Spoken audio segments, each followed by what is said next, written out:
Even men at the top of their game find themselves wanting more from life. Whether it's more meaning, unshakable confidence, a bigger impact, more money, deeper love, a hotter sex life, or a powerful legacy. Find out how good your life can be on this episode of Man Alive. Also, as I've supported men in their love and work lives for 15 years now, many men have asked me for the right words to say to be more attractive, desirable, and more of a leader.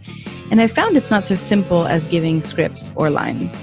Because at the root of a connected and affectionate relationship and being more effective and inspiring at work is your ability to influence others. But most often, influence is not gained or lost with words. It's from what I call the invisible factors. So I created a quick guide for you called 3 Ways Men Lose Influence at Work and with Women, so you can understand how these invisible factors work and what has women and colleagues both more inspired to say yes. I think you're also going to be surprised to find out the moment when your influence actually begins.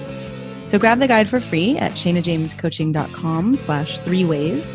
That's shanajamescoaching.com/3 and the word ways, WAYS. Or you can text ALIVE to 44144. That's the word ALIVE, ALIVE, to 44144. I hope you enjoy the guide and this episode.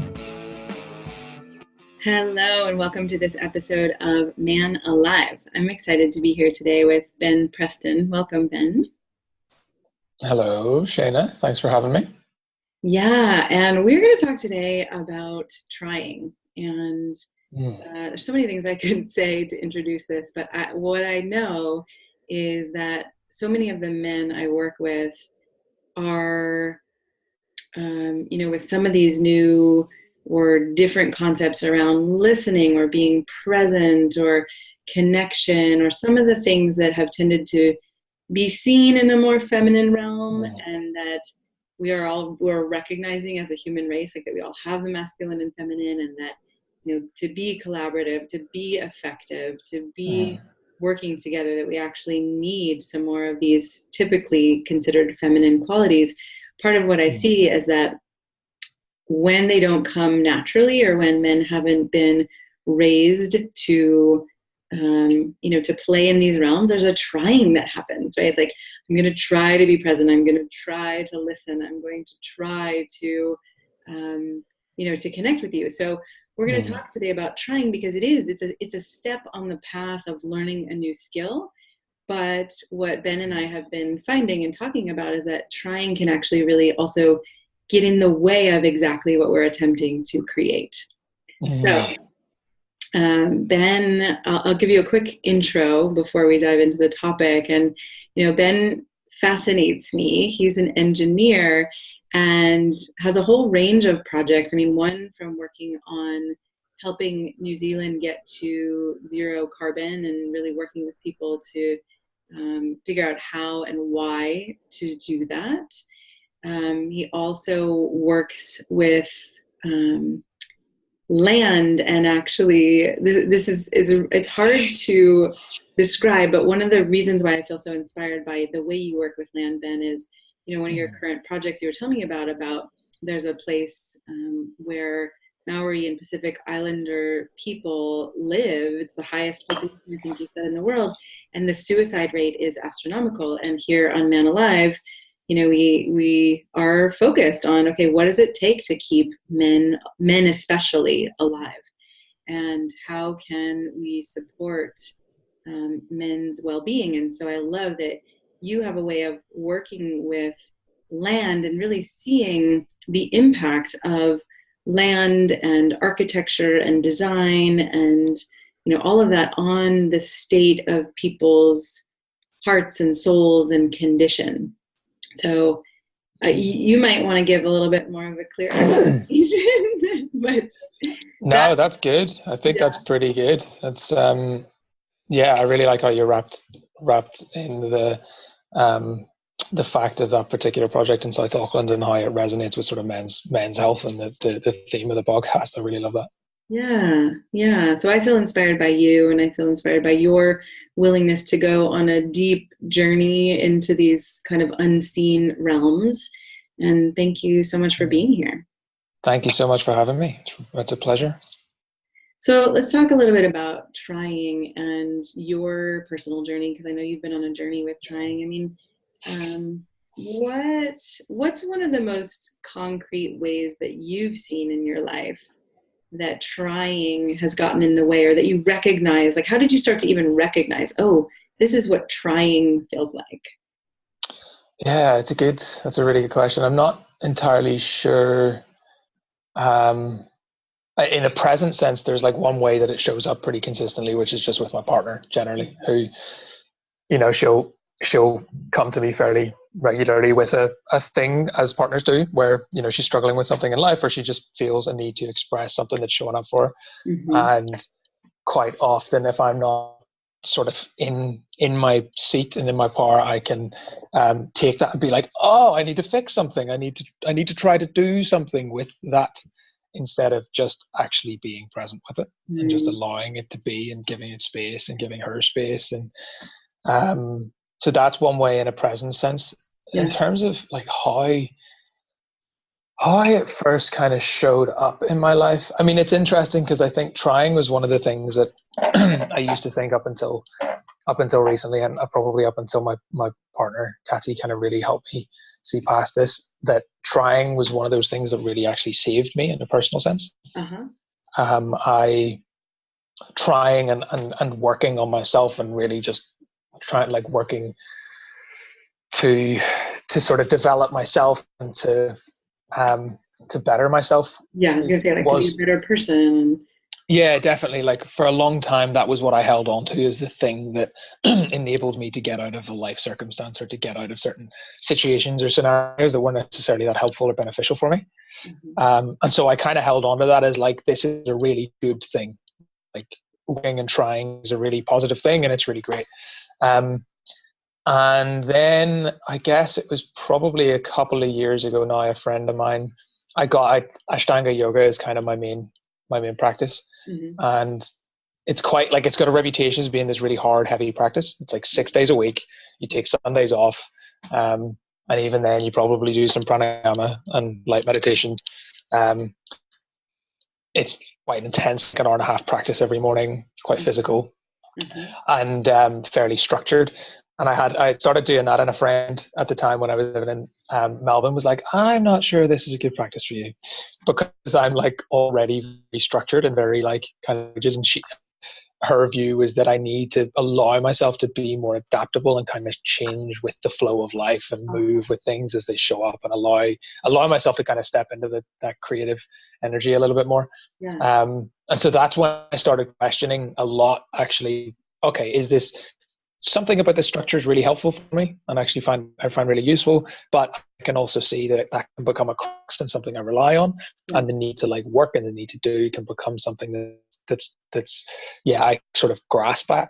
So yeah, it's just a constant tension. I don't know, it's something that I'm always wrestling with and always monitoring and always noticing whether or not I think of it as like, am I approaching life with an open palm or a clenched fist? Ooh, I like that. That's a really concrete way to look at it, right? Like, because my question that was coming up was, how do you know? I mean, we were talking about this a little bit, because in my mind, I'm also working with letting go of efforting.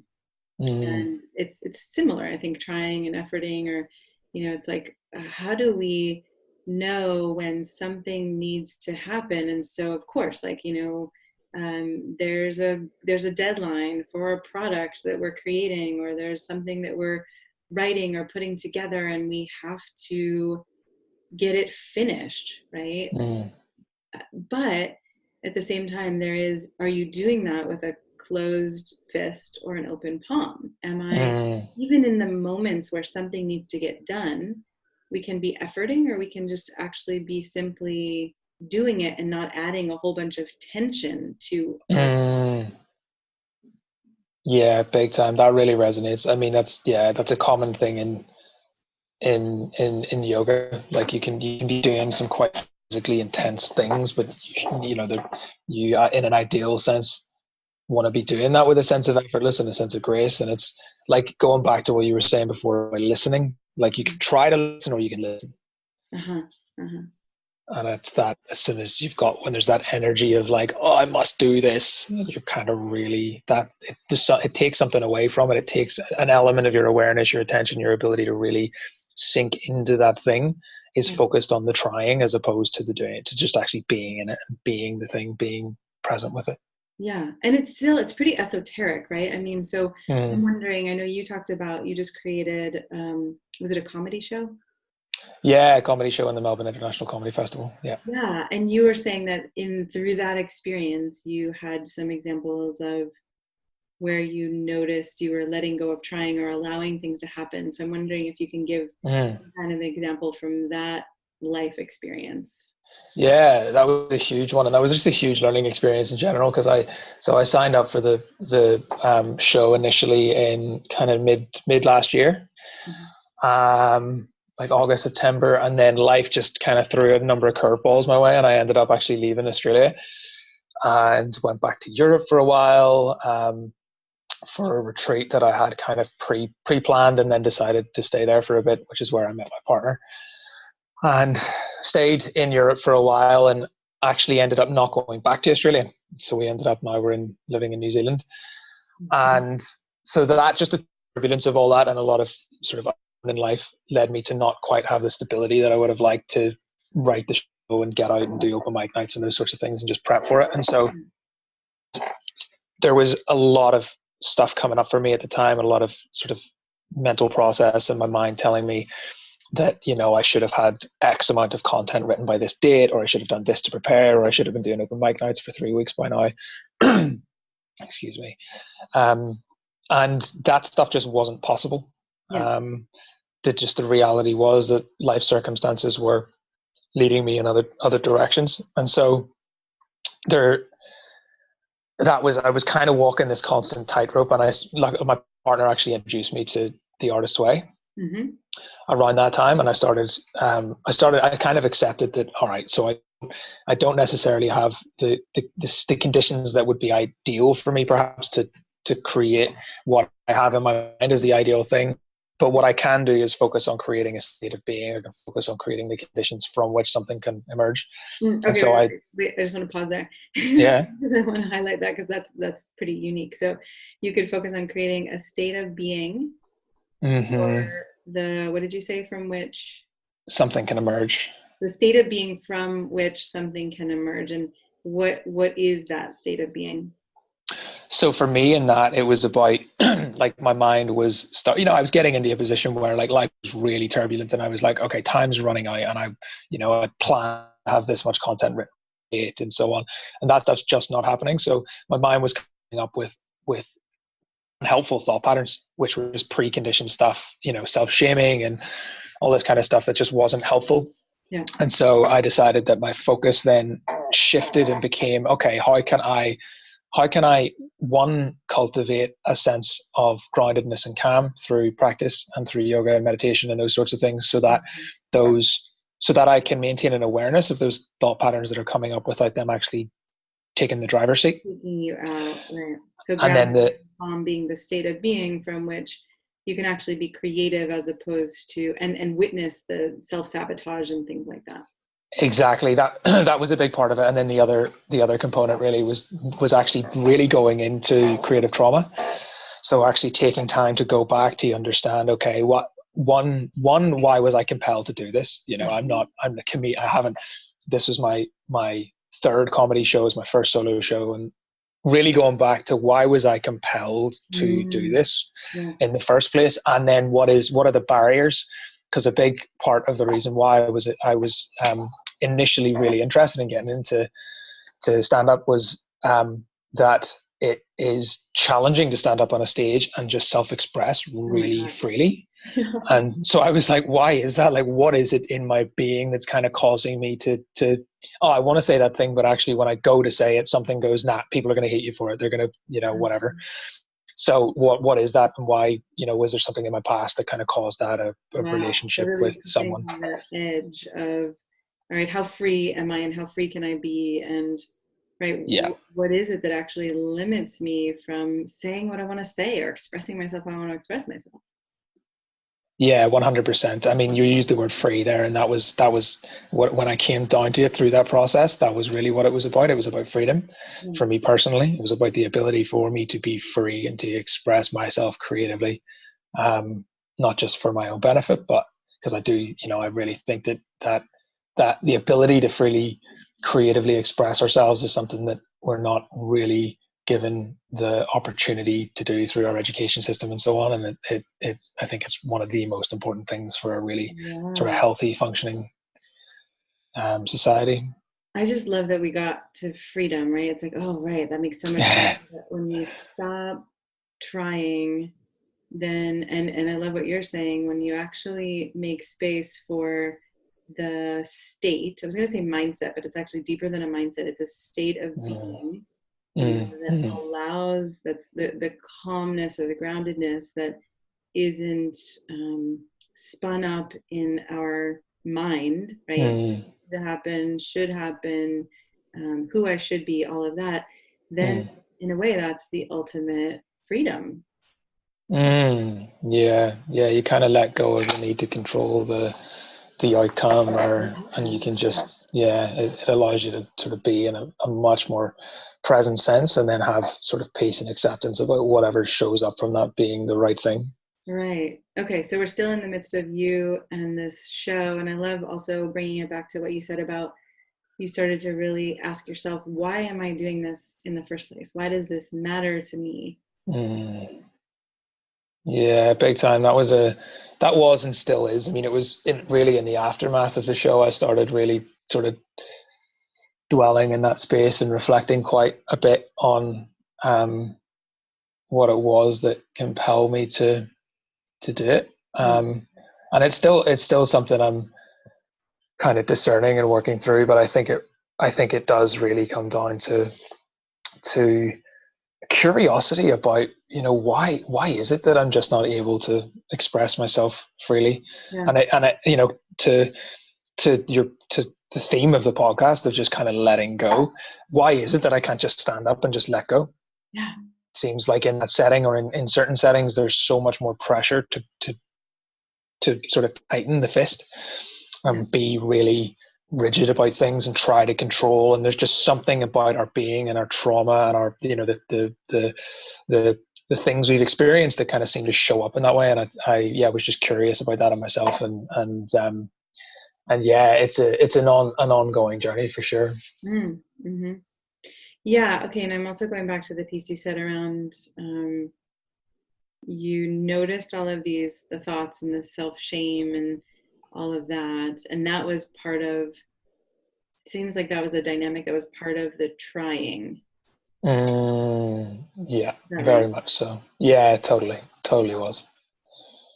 Uh-huh. So I Yeah. guess I'm wondering, yeah, what your experience is of, those moments, whether it's in this situation or whether you're trying to be present with your partner, is part of how you know that's happening because there's some voice in your head saying, well, this is what you should be doing, or you're not living up to this, or you know what I Hmm. mean? Or is there something else that happens?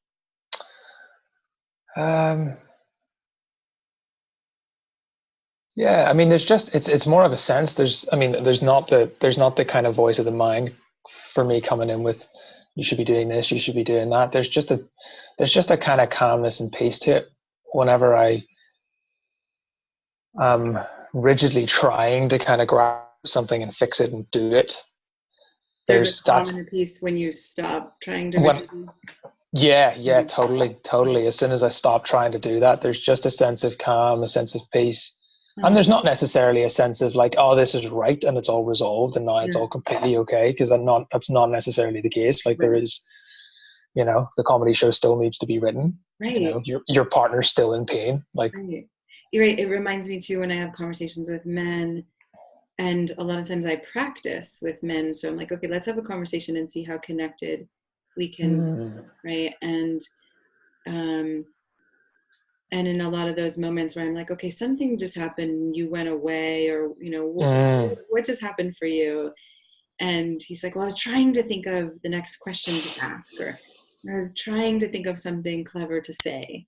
mm, The What so often happens, again, I don't need to genderize this, but it's this, you know, as a woman, when I work with men, there's this way where I'm like, oh, under the trying to do the next right thing for what we think the moment will call for in the next moment, there's what's actually here in this moment, right, when we stop trying. And sometimes it takes being with some of the awkwardness or the fear, like I'm not proving myself as a good human being or as capable or as intelligent or as any of those things because I'm not doing anything right now. And then in the silence can be where that connection happens. And it's not about what I'm going to say next or the question I'm going to ask. It's just about like, oh, here we are together and we can actually be together.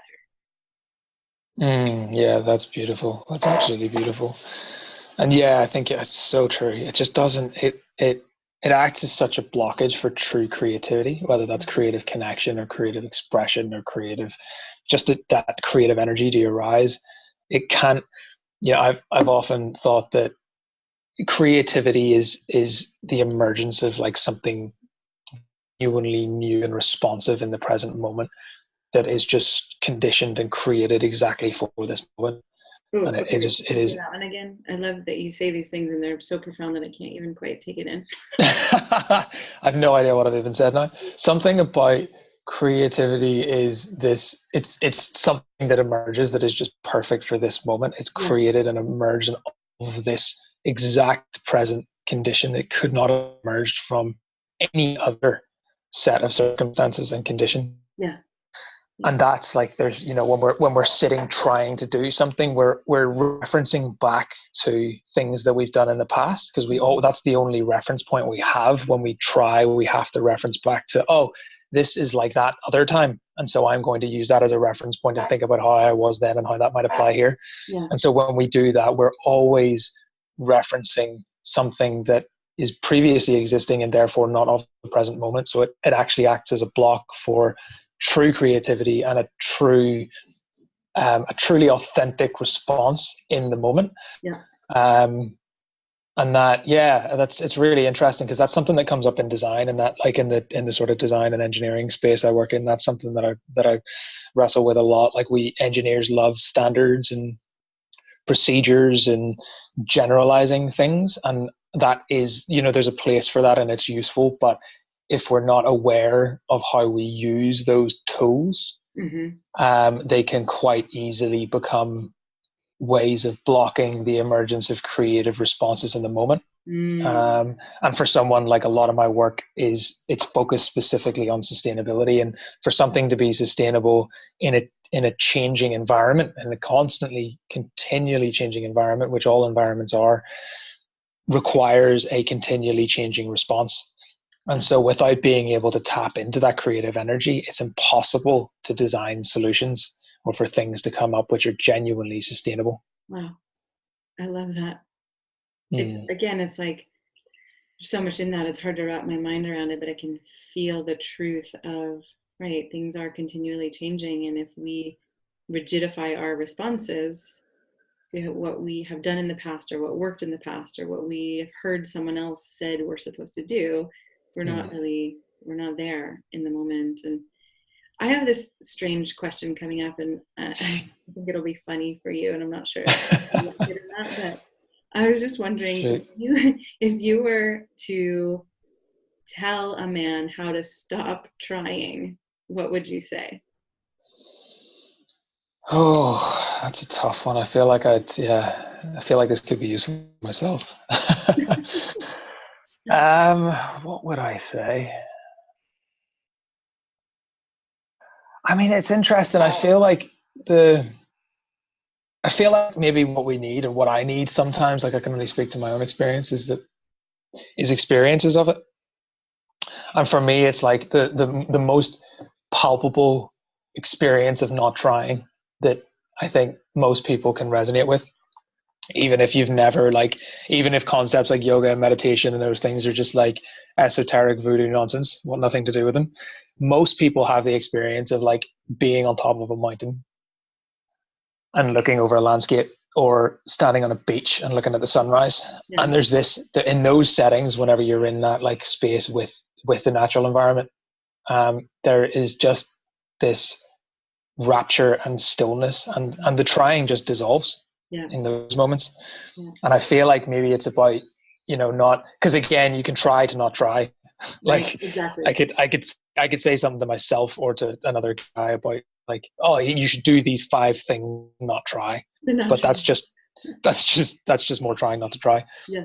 So I feel like it's just about building a body of experience and awareness where you've had the felt experience over and over of what it's like to not try, and then it naturally just, that starts to take on more and more validity and value in how you're not just your mind, but your body, which also holds all of these patterns that show up based on what circumstances we're in, starts to sort of recondition that stuff. So I think, just get out into nature, just get out into wherever you experience that rapture. Like for me, if I have a tough day at work and I come home on the bus and I've been in the city all day, first thing is like get in, even if it's like pouring down the rain, grab my jacket, go to the beach, like get down to the beach and just walk up and down for like 10 minutes. And that just changes everything. Right. State change. Totally. Oh, I love it. It's so interesting to think about, including the body. It's also a lot of what shows up in work with men for me is how much we spend time in our minds versus our bodies. And that's a little, right, for, I think a lot of men listening to this, that would make sense. And for some men, it's like, what are you even talking about? And we'll go into that in other episodes. But the piece about having the experiential, like the embodied experience of not trying, because part of what I could see is someone saying, well, sure, if you stand on a beach or if you're watching a sunset, those are the moments where you don't have to try and there's nothing to do. But I also know from my own practice, my own spiritual practice, that I notice that I get wound up when I'm working in a way that I actually don't have to. And so I can kind of walk myself backwards back into a state of calm and then start to work again. And it 30 seconds that I'm not trying, or that I'm not like gripped in, like you were saying, like a gripped fist. But when I start to recognize that, oh, this is something I'm adding to the moment instead of just doing, because it's not that when we stop trying, we're not doing anything. We can be doing, but it's kind of just a more natural movement, just like you said. Like there's a forced way of doing a yoga pose, and then there's the way where you're naturally lifting your leg with the least amount of force and putting it, at the front of the mat, and it lands there, and there's just like, it's hard, I don't even know what words to use, right? But it's kind of effortless. Yeah, big time. I mean, what comes up for me listening to you speak about that is that, people intuitively get that the state of being I approach something with can shift the outcome in certain circumstances, but not others. So everyone, like just about everyone, can understand the concept that a professional athlete can walk onto a field, a basketball court, a track, and if they've just had an argument with their partner, or they just lost a loved one, or they have, or any of those things that have happened that are affecting their state of being, that is going to affect the functional outcome and the performance and what actually occurs on the track. Whereas if they go into that with a certain state, there's so many psychology studies have been done about the efforts and the effects of visualization. So professional athletes will visualize success before they go out and actually perform. And that has huge impacts on the result because it's changed the state of being. They're approaching the same functional task with a different state of being, and that causes a completely different outcome. So we understand it in that setting, but yet we seem to kind of forget that the exact same principle and the exact same thing applies to us regardless of what we're doing. Yes. I love that. I mean, it's such a great example using sports and the psychological studies that have been done, because that's very concrete. And then applying it to our everyday lives, it seems to get more esoteric, or it's harder to track, right? Yeah, I think it's harder to track in the moment. Like that's the thing that I struggle with, is just like, you're trying to, quite often I find myself, trying to do the outcome while also focusing on my being, and that holding those two at once can be a challenge. And that's actually that's something that very much at the moment I'm still working through on, is that how do I maintain like an awareness of, okay, this is like the outcome that I'm generally oriented towards, or what I kind of like to see occur, but have my main focus on my state of being, and on just allowing myself to show up as I need to in that moment, without grasping at that as an outcome, because there's a risk that we hold on to that too tightly and then don't shift as things. So I mean, it's tough, trying to maintain awareness of that in the moment when you're actually doing something is easier than watching an athlete on the pitch whenever. It's funny, I just was flashing back when you said grasping, and I'm looking, there's a pen next to my computer, and I was remembering somebody looking at me once and pointing out how much effort or how much grasping was happening when I was holding a pen and I was writing. Just one of those pieces where I'm like, oh, right. I don't think most people think about how much am I grasping when I pick up this glass to take a drink, or when I'm typing, or when I'm, picking up a pen to write. And so just seeing a way in some of those really simple and concrete moments to catch ourselves. Yeah, for sure. And it really, like, going back to what you were saying about the body before, I think like Peter Levine's work was really big for me in terms of really understanding my body and how it worked, and how I'd sort of stored certain patterns, and that's what comes to mind for me, is like when we're doing any of those things, if we're doing it with a certain kind of tension, we're literally conditioning the body to store certain things and to live out certain patterns, which then come up automatically whether we like it or not at other times. And if we can learn to just let go in those moments and just learn to be, then we're stopping that whole process. We're allowing that energy to just release, and just the body to not have to take the strain of carrying all that energy. Yes, I love it. Thank you so much for having this conversation and for attempting to put words to something that is esoteric and that causes a lot of pain. And it's kind of, we talk about the invisible factors of influence, but this is like a piece of it's an invisible realm, I think, that it's hard to be aware of, but it makes such a difference in our level of life satisfaction and connection and success and everything, because it's what we're constantly adding, or whether we're constantly adding more tension or whether we're allowing. So I appreciate you, and I'm curious if there's anything, or what do you want to leave men with as they're exploring this topic? I guess the same thing that I would leave myself with, which is just, I'm kind of sitting in this lovely sun-drenched room looking out onto the water, and that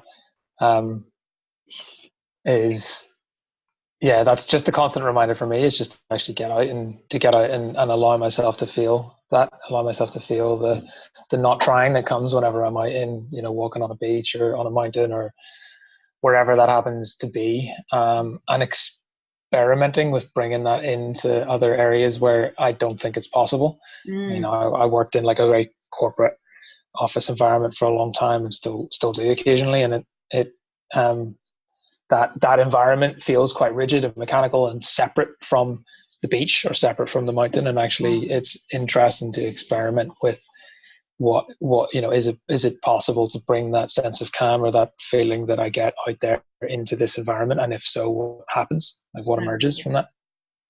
I love it. I love that it feels kind of like a challenge, like, okay, let's see can you actually maintain that sense of calm and not trying, and even when you go into the office, and and what pulls you away from it, and how to keep reminding yourself, oh, I actually could exist in that state. Yeah, definitely. Thank you so much. I was just going to say, this is a moment of how can people find you? And then I thought, well, do you want people to find you? Yeah, I mean, LinkedIn's probably the easiest way to find me. Just Ben Preston on LinkedIn. I'm sure I'll come up somewhere on there. And yeah, I'm currently I kind of set up my own business last year, and I'm doing work under that, but I'm currently in the process of rebranding, and about to start working with a friend to kind of figure all that out and get it all well understood. So that's bp-red.com. But yeah, kind of work in progress. But yeah, I also just want to say thank you, Shayna. It's been an absolute joy, and yeah, really grateful for the chat. It's so useful for me to go through this stuff, and also helps me to sort of make sense of things. And yeah, so it's great. It's been a real joy. Thank you. For me too. Yeah. All right. Well, we will see you next time, everyone, on the next episode of Man Alive. Thanks for being with us today. I'm so glad you joined us for today's episode of Man Alive. I hope it gives you a sense of what's possible and how good your life can be. If you like what you heard, I'd be so grateful for you to subscribe to Man Alive and write a quick review that helps men like you find us. And again, head over to shaynajamescoaching.com/manalive to get outtakes, videos, and raw footage I only share there. These are some of the most interesting parts of these expert conversations. You can also grab your copy of The Unknown Power to accelerate your career and solidify your confidence with women, because the two are related, and I know you don't have to settle for one or the other. Join us each week for a new episode of Man Alive.